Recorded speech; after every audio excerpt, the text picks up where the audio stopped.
Good morning. Give them another round of applause, would you?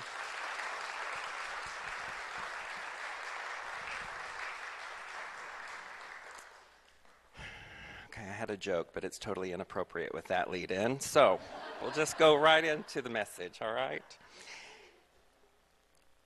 It's so good to be here with you again, and if you've been joining us either here or our friends who are here on live stream, listening now or in our archived library, I invite you to think about what we have talked about for the last 2 weeks. We started 2 weeks ago coming to the understanding that there is a source within you. Whether you call that source God, love, whatever name you give it, I care not.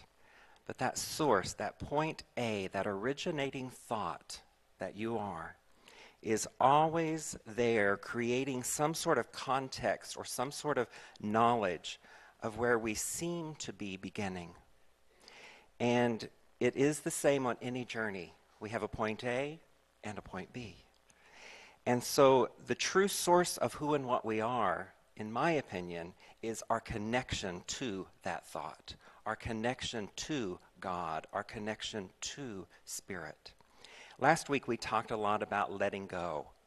Many of you have emailed me this week and said that that little miming paradigm that I did about letting go made all the difference to you. And we talked about letting go in two different ways. One way is that you let go after you have grasped hold of something for so long and tried to control it. That's just an illusion, you know that, right? Control is the greatest illusion of our lifetime. But that thing, that person, that situation, that circumstance that we hold on to, if and when we finally let it go, even if we have to pry it out of our hand, we let it go, and then we feel empty, in despair, abandoned. But I taught you last week that you could let go in a different way. Same person, place, thing, or situation. And even though you have that sense of control, if you would just let go like this, it never leaves in that moment. All you're ever doing is not letting go of someone or something. You are letting go of your holding on. Of your holding on, of your illusion of control. I told you also last week that I have been traveling quite a bit lately. I have a new gig that gets me on the road quite often, even through the week and most weekends. And I don't remember what city I was in just a couple of months ago, but I remember arriving at my hotel the night before. I had a talk to give the next day. I went in, I was preparing my notes, and as I was sitting there, it was horrible, horrible weather outside. I couldn't go do anything. And so I was stuck for about 4 or 5 hours just in my hotel room before going to bed, with nothing to do but me and the television. And I'm not a big television watcher, but you know, when you're stuck in a hotel room, that's what's there. So I reach for the remote to try to find The Big Bang Theory, and I turn it on, and the remote doesn't work. Now the television comes on, but the channels won't advance. The volume won't do anything. I check the batteries, I ask for another remote, the guy comes up, can't fix the television. No worries, I'll sit here and watch whatever's on. So he leaves, I turn the television back on, and guess what I am going to be sitting with for the next 5 hours? Dora the Explorer. Me and Dora, sitting in my hotel room. Everybody knows who Dora is, right? Right? So, you know, 18 years ago, I was raising foster children, and I was watching Dora the Explorer 18 years ago. She was 5 then, she's still 5. I don't know what her secret is to youth, but I want it. She is multilingual, which I love. And the thing that is so striking is she travels the world with no parents. She's all alone wherever she is in the world. Doesn't seem to be a problem. But finding the big red hill right behind her is a huge problem. And While I was sitting there in my hotel room watching Dora, it was so awkward in that she kept asking me questions. And I don't know what was more awkward, the fact that I was answering Dora aloud, or how she would sit there and stare at me in judgment until I did. So I was sitting there having that moment with Dora the Explorer, and sitting and wondering about this journey that she was on that day. The journey that we are always on in our spiritual understanding. We are always seeking. I just told you, we started at point A. There is a point B, but the destination matters not. It's all about the journey, right? And so a couple of months ago, maybe it's been 4 or 5 now, I bought a new car.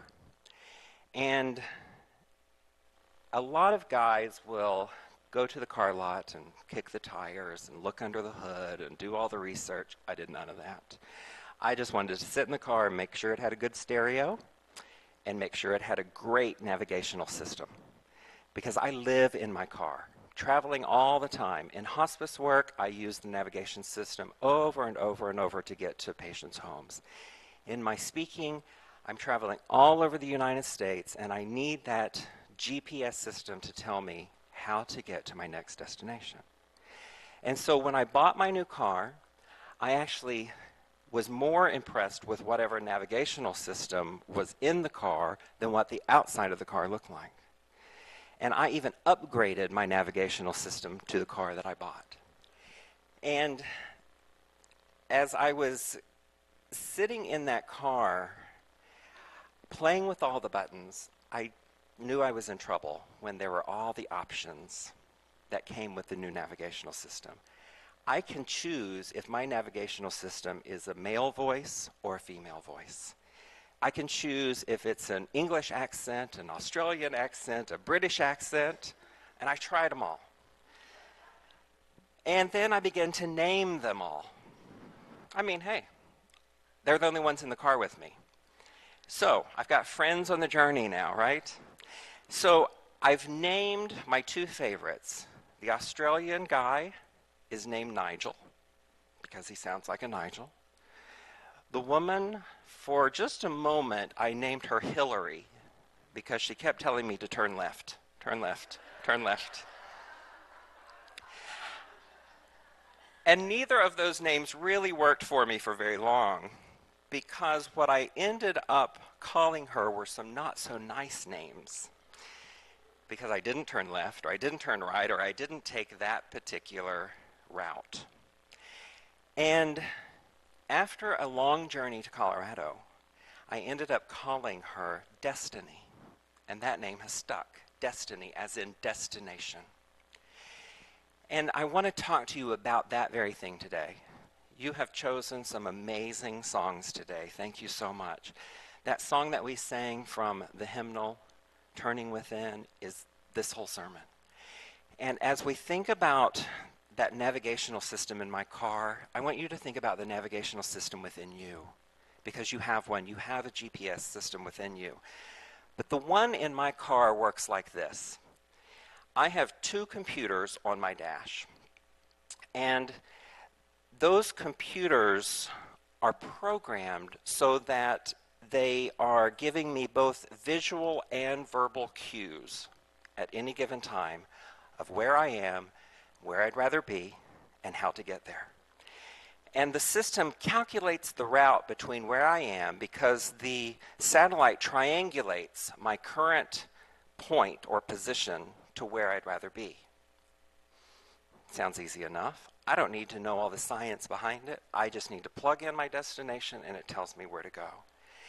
And what she says, what Destiny says whenever I have plugged in my destination, she says, please proceed to the highlighted route.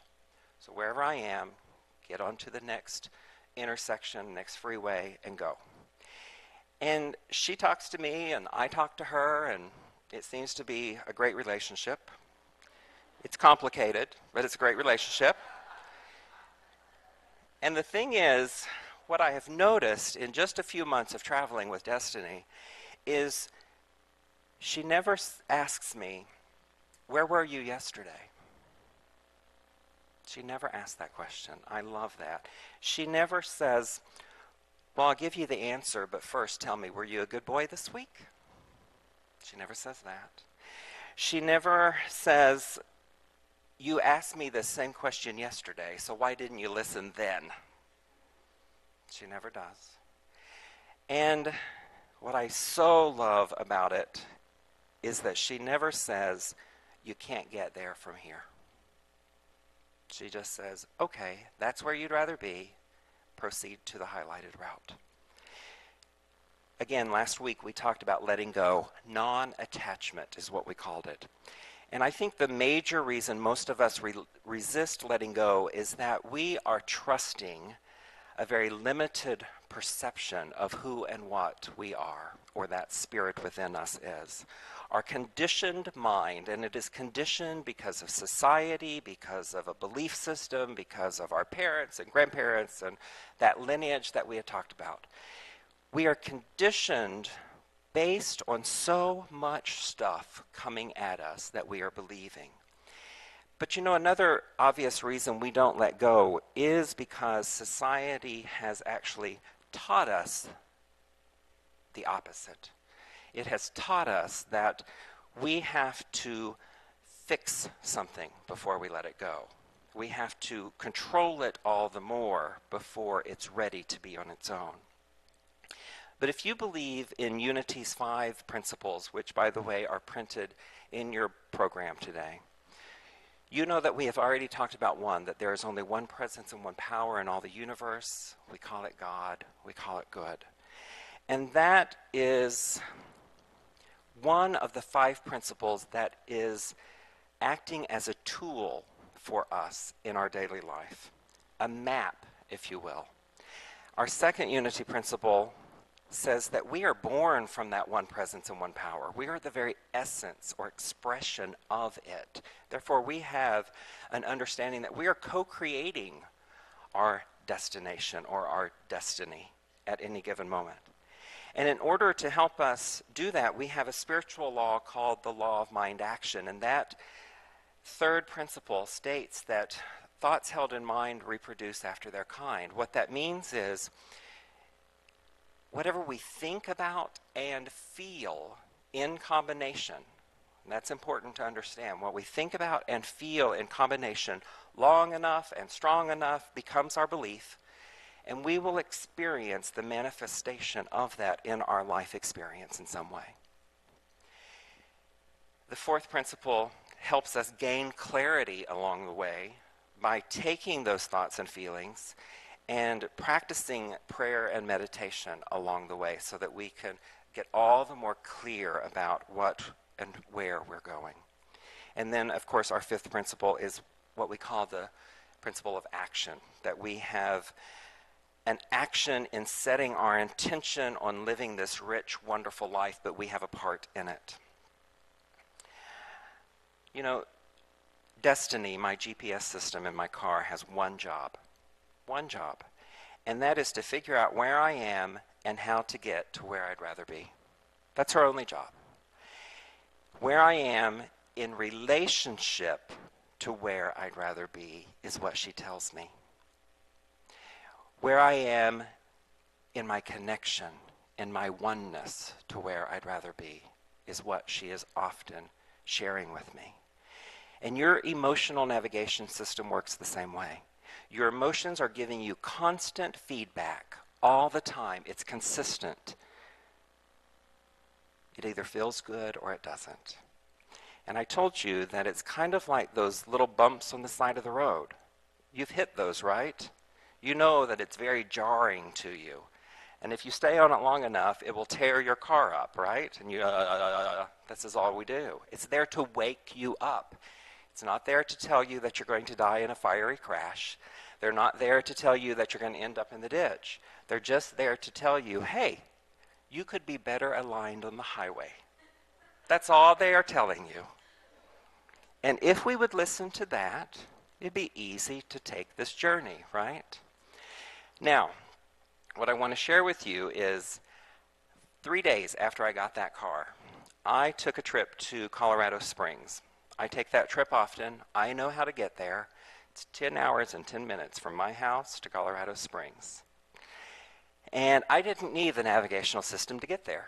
So took the journey, did my talk, and when I'm heading home, I was actually going to come back a different way because I had a friend who had just built a house in the Cheyenne Mountains of Colorado, and I wanted to stop and see her. So I took a little detour, figured out where she was, got to her house, had a great time, and as I'm leaving, I have no idea where I am or how to get back because I'm on the other side of a mountain range that I had not been on before. And so I pulled Destiny up, I typed in my address, and she gave me the directions, and she said, please proceed to the highlighted route. Now, what I did not know, I told you this car is 3 days old at this time. What I did not know was that Destiny had been pre-programmed to factory default settings only, which means she only knew how to get me home by freeway. So the way she brought me home from Colorado was through New Mexico, down to Texas, and back to Tulsa. Now, I have a lot of navigational system apps on my phone. I've been using those for years. I've got Waves, I've got Garmin, I've got Magellan, I've got MapQuest, Google Maps. There was something in me that just knew when I hit New Mexico, this doesn't seem right. So I pull out my phone, I type in, and it's not giving me the same directions. But Destiny is new and shiny and expensive, so I really want to listen to her.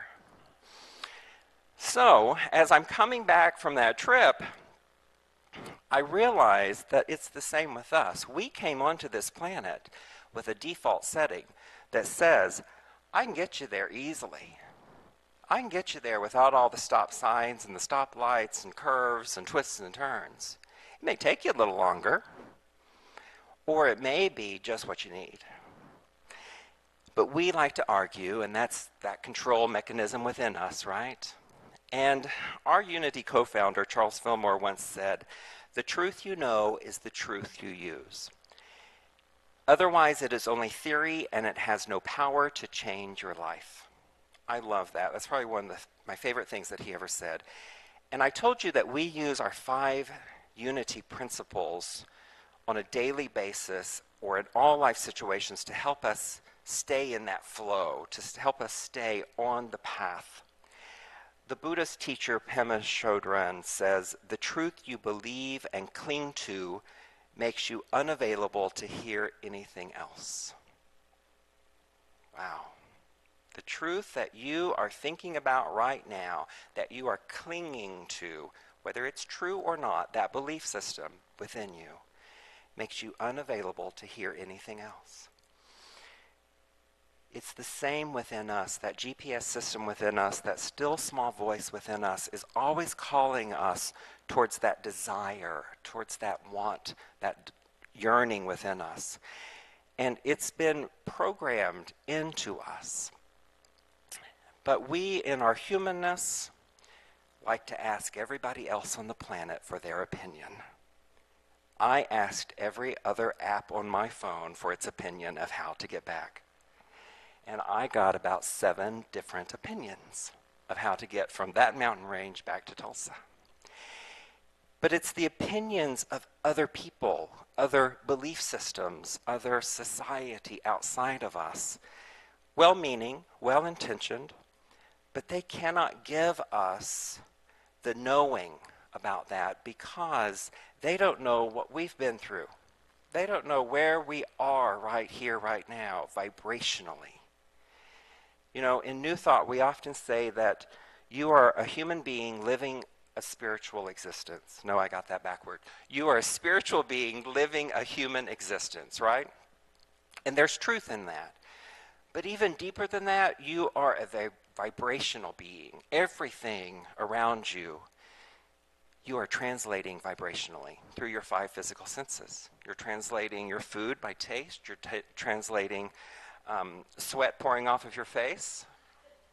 You're translating what you hear you're translating what you see. And so that vibration within you is often a little bit confusing if you are not aligned with the truth of who and what you are. And so we have to be able to understand we need to set our destination and know whether it's defaulting to what was programmed within us or what we have come to understand and pre-programmed into a different way. What MapQuest was telling me was a whole different story of how to get home, because I had already said, no, I don't want to take freeways. I want the fastest, quickest way to get back to Tulsa. And I would have easily been able to come from Colorado into the panhandle of Oklahoma and ride home. That 10-hour and 10-minute trip took me 14 and a half hours to get back home. All that means is I spent a lot of money on gas. I didn't get lost. I didn't get stuck in Texas somewhere. I finally got home. And, you know, the other day I heard a friend yelling at her child. I was trying to make that nice, but there is no nice. She was yelling at her child, and she said, "You are not the center of the universe." Anyone ever heard that before? Yeah, mostly from your spouse, right? And, you know, there's truth in that with a little t, but truth with a capital T is you are the center of your universe, of where you are right here, right now. You're the center of it. And what I know from coming from this church and from other New Thought churches is that we have within us consciousness. And one of the greatest states of consciousness, I believe, is our consciousness of choice. I believe it's a really high state of consciousness because we can choose again and again and again. If we take the wrong turn, we can choose again, right? And if it doesn't feel good, we can choose again. Nothing can take us very far from our path or take us very far down a distant road that we don't feel something within us nudging us the other way. Because there's constant guidance along the way. Now, Proverbs, the 3rd chapter and the 5th and 6th verse, is something you've heard since your days in Vacation Bible School. Trust in the Lord with all your heart. Lean not unto your own understanding. You've heard that, right? What does that mean to you, though? What does the word trust mean? Are you trusting with a little t or a capital T? Trust is much akin to faith. It's just that in religiosity, faith becomes this dirty little word. If I don't have it, I'm bad. If I'm not showing up with it or expressing it, I'm less than. So I want you to think about the word trust for just a moment. Trust in the Lord with all your heart. Lean not unto your own understanding. And in your ways, when you acknowledge that still small voice, it will make way your path. It will make your path straight. Last week, I told you that one power, one presence that we came from is our understanding that we are co-creating with it. It's not outside of us, up there, out there, but we are co-creating with it. And I said you have awareness of that one power and one presence, whether you have realization of it or not. You have awareness of it at all times, whether you are realizing it or not. And that's because you have emotion. You have emotion that is always directing you. And that central guidance system is taking you from where you are to where you'd rather be. If you're in a state of joy, it's going to be a short trip. But if you're angry or frustrated or worried or in grief, it might take you a little longer. Because if you're in a state of bliss or appreciation, you're right there next to it. But if you're further down that emotional guidance scale, it's not that you're further away from it, it's just that it's going to take you a little bit, because when you're aligned, you want to get there right then, right?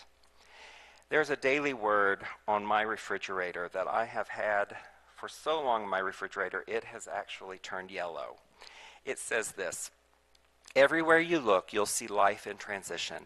God is in every part of this ever-changing world, and God is within you as you grow and change. And whether it be in the books you read, the movies you see, the worship services you attend, there is the awareness of insight and inspiration for your transformation, whether you realize it or not.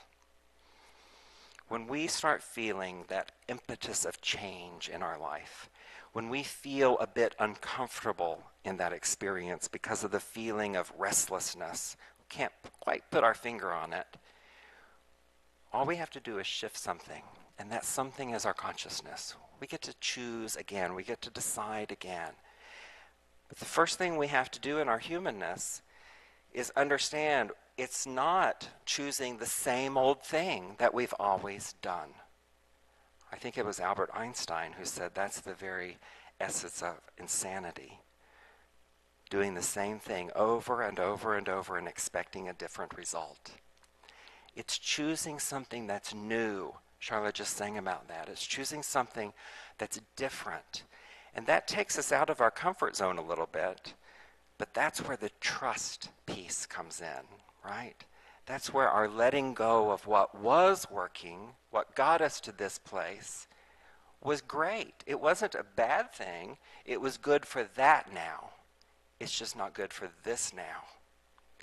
And as we tap into this now, there's new things for us to trust, new understandings, new belief systems, because the answer is always within us, in that part of us that knows, that is always known, that is always aware of us. And it's our emotions that are indicators of vibrational relationship, our response as compared to our inner being's response to the same thing. Carl Jung once said, mistakes are the foundations of truth. And if a man does not know what a thing is, it is at least an increase in knowledge if he knows what it is not. That's nice to know, isn't it? You know, the word sin, S-I-N, has its origin from an archery term, which was spelled S-Y-N. And all it ever meant was, you missed the mark. That's all sin is. That's where it came from. Now, we've changed that in religion. We've changed that with kings and queens who have changed translations in different holy text. But sin is just saying, you missed the mark. It's not saying, now you should be punished forevermore. It just says, hey, you missed the mark. Yes, I did go to welding school. I know that's hard to believe. I was also in school for archery. I was shooting bows and arrows at the age of 8. And I hate to admit this, but I've killed more deer with a bow and arrow than you want to know about. And it's probably the reason I'm vegetarian today. So many times I would miss the mark. But did that mean I put down my bow and arrow and never did it again? No, it just means I do it again. I choose again and pull it out and try again. So the thing that was happening in my car with Destiny was that she kept saying, proceed to the highlighted route. And I would get on it. And it just seemed so weird to me that this relationship I have with her seems to be one-sided, except that it's not. Because when I think about those missteps that we can turn over to grace or God or Spirit or whatever name you're going to give that, when I make a wrong turn with Destiny in my car, she never reprimands me. She never chastises me. She never says, God, you're an idiot. She never berates me or stops believing in me. She just catches up to where I am and tells me where I'd rather be and how to get there. And that's the same about that still small voice within you. If you would stop and just listen for a moment, it's not calling you names and chastising you and saying, God, you're an idiot. I just told you this yesterday. It's saying, okay, this is where you are now. There's a new now coming, and that's where you'd rather be. And it's our emotions that let us know who and what we are on our way to who and what we are becoming. That's why emotions are such a good thing. They are about our perception of freedom. They are about our alignment with the potential of who and what we really are. They are guiding us in our vibrational proximity of that which we are becoming. And Destiny understands what I believe Eric Butterworth, a great New Thought author, once said, that the universe is calling you. Go. The universe isn't calling you to stay. The universe is calling you to go forth, to become. And the interesting thing is, there's not going to be a burning bush moment about that every time. You don't have to expect harps and angels to be singing to hear that still small voice. Just relax, tune in, because there's relief in it. Abraham Hicks says this: if at any given moment this life experience has the wherewithal to inspire a desire within you, it also has the wherewithal to deliver that to you in its fullest and most satisfying form. When I was watching Dora the Explorer on television, there was another little character in that cartoon called the Map. You've seen the Map, right? I don't know who came up with this wonderful character name called the Map. I hope he made $1 million. He sings a song called I Am the Map. And the words are, I am the map, I am the map, I am the map. Great lyrics, right? Goes on to say, if there's a place you got to go, I'm the one you need to know, because I'm the map, I'm the map, I'm the map. If there's a place you got to get, I can get you there, I bet. I'm the map, I'm the map, I'm the map. That's that still small voice within you saying, I can get you to where you need to go. But you have to trust. You have to trust not only in the voice, but you have to trust that you will never get lost. You can trust that you can be aligned with that one power and one presence that's always guiding you home. And through your life experience, you have been trained, somehow, you have been trained away from caring about your alignment. Did you hear that? Somewhere along our life experience, we have been trained away from caring about our alignment, about caring about how free we want to be, about our truth. Today is about one thing. Every sermon is about one thing: loving ourselves. What Destiny says is, please proceed to the highlighted route. And when I make a wrong turn, she says, rerouting, rerouting. And when Nigel says it, he says it sarcastically. Rerouting again. And when Hillary said it, she said, make a U-turn here. That's not legal in a lot of states, by the way. This is the same thing. When you hear that still small voice that says reroute, what it's really saying is re-love. Re-love your way back into alignment. It's saying reestablish that conscious contact with the universal presence and power that you call God. You aren't learning to love yourself again. You're just relearning love again. You are remembering who and what you are. And it doesn't matter what the object of that love or that appreciation or that bliss is. It only matters that you have one. Life, after all, is this journey into the unknown where change is the only constant.